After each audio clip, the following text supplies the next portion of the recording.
ಮಹಾಶಿವರಾತ್ರಿ ಅಂಗವಾಗಿ ಶಿವಮೊಗ್ಗದ ನಾಟ್ಯ ಟ್ರಸ್ಟ್ನ ಕಲಾವಿದರು ಶಿವಸ್ತುತಿಯ ಭರತನಾಟ್ಯಗಳ ಮೂಲಕ ಕೆಳದಿ ಅರಸರ ಕಾಲದಲ್ಲಿ ನಿರ್ಮಾಣವಾದ ಶಿವ ದೇವಾಲಯಗಳನ್ನು ಪರಿಚಯಿಸಲು ಮುಂದಾಗಿದ್ದಾರೆ.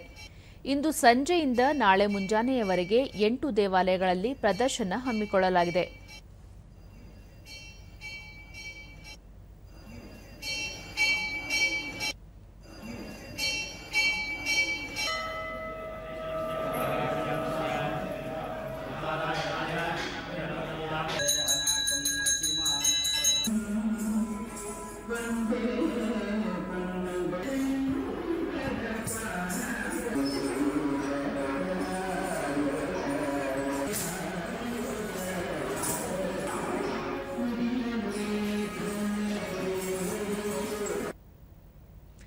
ದೂರದರ್ಶನದೊಂದಿಗೆ ವಿದ್ವಾನ್ ಹರ್ಷವರ್ಧನ್ ಭಟ್ ಕೆಳದಿ ಅರಸರ ಕಾಲದ ಶಿವ ದೇಗುಲಗಳ ವಾಸ್ತುಶಿಲ್ಪ ಕಲಾಶೈಲಿಯನ್ನು ನೃತ್ಯದ ಮೂಲಕ ಪರಿಚಯಿಸಲಾಗುತ್ತಿದೆ ಎಂದರು.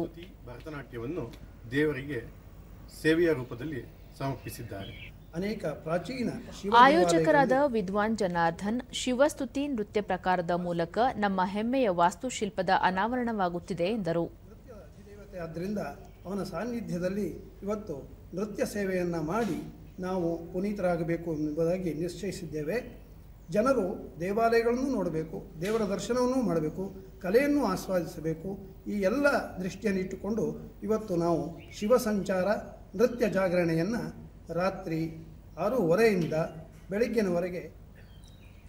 ಭರತನಾಟ್ಯ ಕಲಾವಿದೆ ರಾಜಲಕ್ಷ್ಮಿ ಪಾಶ್ಚಿಮಾತ್ಯ ಸಂಸ್ಕೃತಿಗೆ ಯುವಜನರು ಪ್ರಭಾವಿತರಾಗುತ್ತಿದ್ದು ಸನಾತನ ಸಂಸ್ಕೃತಿ ಪರಂಪರೆಗೆ ಉಳಿವಿಗೆ ಇಂತಹ ಕಾರ್ಯಕ್ರಮಗಳು ಅಗತ್ಯ ಎಂದರು. ಇವತ್ತಿನ ದಿನ ನಮ್ಮ ಆರಾಧ್ಯ ದೈವ ಶಿವ ನಟರಾಜ. ಹಾಗಾಗಿ ಇವತ್ತಿನ ದಿನ ನಾವು ಎಲ್ಲ ಪ್ರಾಚೀನ ದೇವಸ್ಥಾನಗಳಿಗೆ ಹೋಗಿ ನೃತ್ಯ ಸೇವೆಯನ್ನು ಮಾಡೋದ್ರ ಮೂಲಕ ಶಿವರಾತ್ರಿಯನ್ನು ಆಚರಿಸ್ತಾ ಇದ್ದೀವಿ.